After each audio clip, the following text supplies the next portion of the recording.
আম্মু শুনো, তুমি যে সেদিন আমার থেকে 1500 টাকা নিলা না, বললা যে টাকা হাতে আসলে দিয়ে দিবা। এখন হাতে টাকা নাই, তো সে টাকাটা এখন দাও তো। আমার হচ্ছে একটা জামা পছন্দ হয়েছে, সে জামাটা আমি কিনতাম। 10 মাস 10 দিন তোরে প্যাডে ধরছি, তোরে প্যাডে লইয়ে দুনিয়া সকল কামড়ি করছি। এরপর ছোটতে যে বড় হয়েছিস, কতটি টাকা খরচ করছি তোর পিছে। এবার তুই যে জামাটা পরে আসছিস, হেয়াও তো মোট টাকার কেনা। মুই কি হেয়া হিসাব করছি? আর তোর আমি 1500 টাকা নিস, তুই হেয়ার হিসাব দেওয়া মরে, হেয়ার খোডা দাও মরে। তুমি তো চাইলা যে ধার দে, হাতে টাকা আসলে দিয়ে দিব, এই জন্যই তো তোমাকে দিলাম।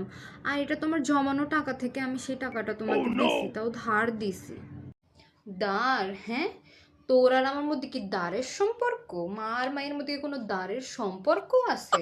তুই যে সেদিন 2500 টাকা দিয়ে জামা কিনলি, মধ্যে যে টাহা নিয়ে গেলে সেইটা মোরে ফেরত দিস, সেইটা আমি তোর দ্বারা চাইছি। আর তুই যে ভবিষ্যতে মোরে কি খাওয়াবি, কি দেখবি, হে মোর বোঝা হয়ে গেছে ভালো মতো।